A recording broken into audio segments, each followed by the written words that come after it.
Good morning.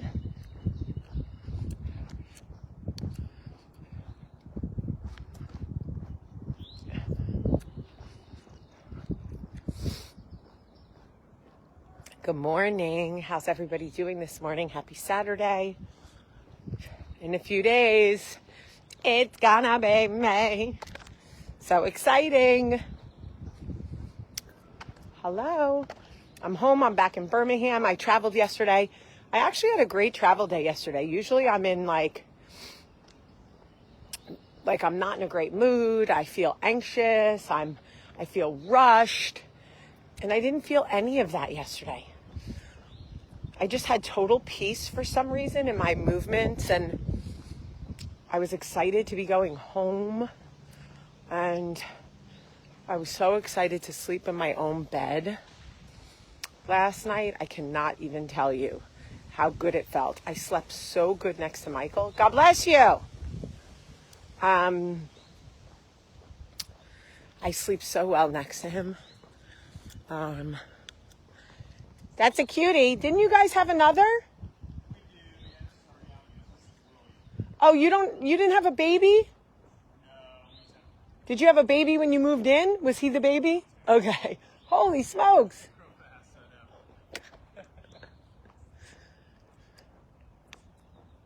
Hey, buddy.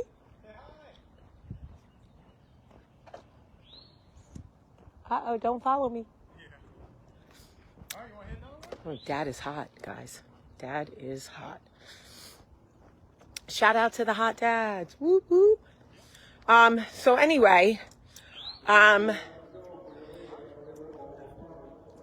before I get into coffee talk about Jaime and her trauma response, I want to tell you what you should always do before you throw away your peanut butter containers. If your household eats as much peanut butter as our household does, then you have a lot of empty peanut butter containers. And it gets down to the bottom where it's not really worth scraping it out, because then your whole hand has to go into the container, and basically you become like Mr. Peanut Butter Hand, right? And that's not cool. So here's what we always do.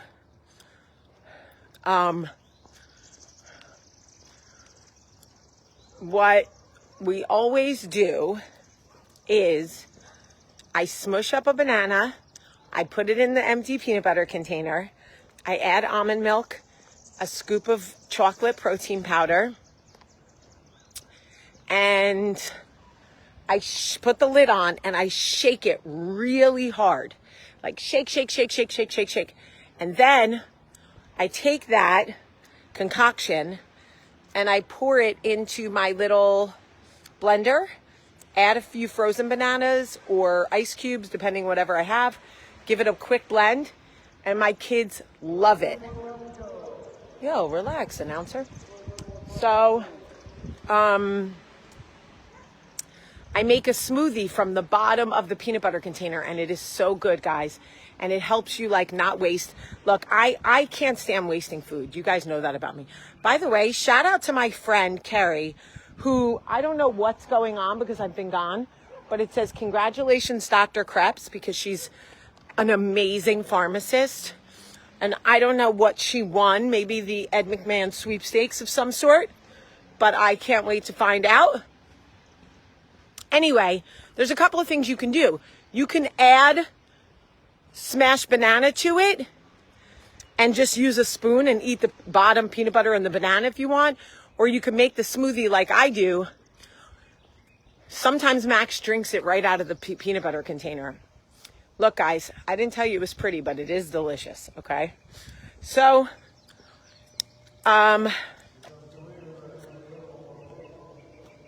I want to talk to you about my trauma response because it's very interesting. There are so many different ways that trauma can show up, and we all have trauma. Nobody gets through this life without some level of trauma, okay? It's just not possible. And if you did, write a book so we could all know how you did it. But dead dad trauma as a teenager manifested itself into total fierce, misguided independence, right? Don't need anyone. I can do all this alone, which is not rational. I know that. It's not rational. We cannot do this life alone. It's not meant to be done alone, okay? So, anywho, not to be confused by, so, hold on. People with, y'all, I am out of breath. What is happening? You guys are witnessing my physiological downfall right now. Pollen flying through the air like fucking dust bunnies. Lord. Okay. So,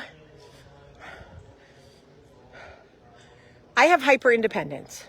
Okay? I have to be able to survive on my own. I don't like anybody to help me. I burden it all on myself. But as I've gotten older and been part of a family unit that isn't fracturing, because even though my dad didn't leave, he still left. And so my family unit felt fractured. And as you all know, if you follow me, since March of 2020, I have been estranged from my siblings. So I have not spoken to my siblings. And so my family is fractured. And the hyper-independence trauma response takes over there. I don't need anyone. I don't need to repair anything. I can just live out here and create found family. So I'm basically Fast and the Furious out here. I have found family, and I've learned to ask for help or to lean on sort of the found family that I've created. So Michael, certainly, certain friendships.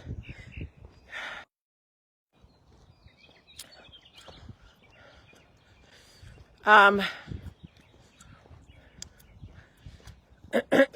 hope my volume doesn't go out because somebody tried to call me, because that's annoying. But anyway, so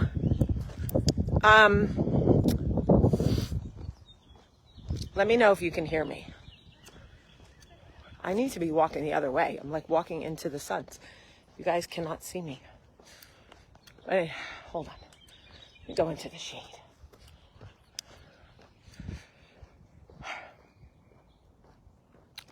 So there are two different kinds of trauma response people who have hyper independence. Okay? There are people like me who don't talk about their issues at all. And they don't, well, I do with you guys, but I mean in my, oh my God, Sherry Joy, where are you going with this? Hopefully to Starbucks, Sherry. That's where I'm hopefully going with this. There are people who have hyper independence who talk about their problems a lot and then act like they don't want help. So they'll tell you what their great needs are and lean on you with their problems. And then you say, well, let me help. I can, no, I got it. No, I got it. I don't have that hyper independence because that always felt like a bit attention seeking to me. And I struggled with that. I didn't want anyone to notice me. I wanted to be the loudest person in the room that nobody ever really knew. If that makes any sense. I wanted to be the biggest personality, the loudest person in the room, so everyone felt like they knew me, but they didn't really know me. So I struggle with hyper independence because when you don't ask for help, and we are meant to be a community, we're meant for community living. We literally lived, cavemen and cavewomen lived where cavemen would leave the women and the women would all stay behind and take care of each other. I mean, there are still village systems to this day that do that. We are literally meant to look out for each other and help each other. So when you have trauma response and you need to be fiercely independent, you isolate yourself from how you are meant to live. And that is what I have done to myself. I've isolated myself from the real meaning of life. You are supposed to want help from your community. It is not only is it not weak to have help from your community, but it's like proven back to biblical times that we are the most successful as a society when we work together, when we help each other, whether that's small clusters, whether that's big towns and big cities, whatever it is, right? We're not meant to live independently of each other. That's not like how this whole system was created. That is why hyperindependence is a trauma response, because it goes against the norm. You've been affected in some way, and it has made you, me, deviate from the healthiest way to live. So I understand that the things I put in place to protect me are the least healthy things I can do for myself. Think about that. The practices I put into place to protect me are the least healthy things I can do for myself. And I have got to undo that. I have got to undo that. I cannot live the most unhealthy version of myself and claim to be arrived and whatever. I've got to be able to use the systems in place to help. And that's not just, can you give my kid a ride home from a birthday party? Asking for that kind of help is easy. Asking for real help before something gets out of hand is where I need to get good. I need to be able to come to people when I'm able to foresee a problem coming and say, hey, I'm afraid if I don't get on top of this, or I'm afraid if I don't do this, this, and this, that I'm going to end up here, right? And letting people help me. I have no idea how to do it. I have truly built a mental business of hyper independence for so long, since I was 16 years old, that I have no idea how to not resent needing people. That is not normal. I should not be resentful that I need my husband, but I am. When I need him, I'm resentful. I'm frustrated. Because of my trauma, I feel vulnerable. Oh my God, I need him. What if he dies? What if we don't make it? And now I need him. That is so unhealthy. And I've created that for myself.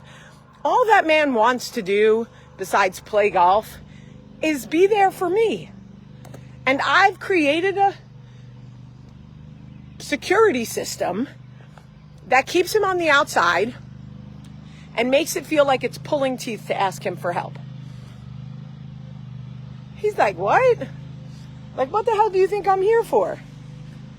So I shared this with you to say, I have so much pollen in my eyes. I literally need a power washer to wash my eyeballs. Holy smokes, the pollen is real. I share this with you to say, if you are like me, you've got to acknowledge that the systems you put in place to protect you are the systems that are hurting you. They are hurting you. And they are hurting me. And if we don't find a way to undo them, if we don't find a way to let people in without resentment, without fear, without crippling vulnerability, then we're going to get to the end of our life and not really use the system in way in which it was invented. Did you ever buy a... Oh, I thought I heard a car coming to run me over. Did you ever buy a toy or a power tool and realize you've been using it wrong the whole time? And even though it worked, it never worked quite right. And then you realize and you're like, oh my God, no wonder I was using it wrong. That's me. I have put this hyper independence in place for myself to protect me. And so I'm going through life like it works, but now I know like, oh my God, I'm doing this wrong. This is not how it's supposed to be used. Oh, I'm supposed to lean on my husband. He's supposed to be my partner, not just for my children, but for me. Oh my God. That means I have to release my trauma response. I can't go through life thinking my husband's going to die. He is going to die at some point, but I live in fear that he's going to die, soon. Because my mom's dad died when she was 17. My dad died when I was 17. Olivia's 14. I'm all triggered. What if I only have 3 years left? But that's craziness. I hope. So anyway, I'm rambling now, but you know what I mean. If this is you, this is also me. We're in this together. Just me, you, and our peanut butter jar. If you use the end of the peanut butter container like me, if you make a smoothie from it, take a picture and post it in the comments so I could see, because it makes me so happy. I love you guys all very much. Sorry I'm sucking snot up through my nose. I'm not sure what's happening with these allergies, this pollen that is blowing into my membranes. But I love you very much. And I hope that you have a great day.